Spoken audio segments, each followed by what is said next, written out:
Binisita ng aktor na si Robin Padilla sa kulungan sa Davao City ang akusado sa isang kaso ng pagpapasabog sa Sulu.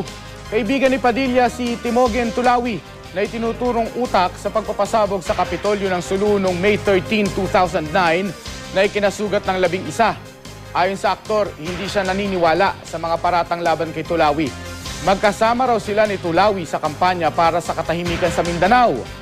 Nananawagan si Padilla sa gobyerno na pakawalan ang kanyang kaibigan. Masaya naman si Tulawi sa ipinakitang suporta ng aktor.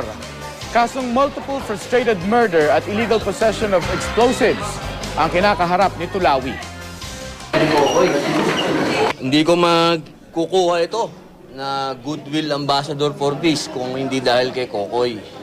Dahil noong mga panahon na nangangailangan ako ng tulong sa ARMM, para maihatid ang mensahe ng kapayapaan, hindi niya ako iniwan sa bulubundukin ng Hulo, Basilan,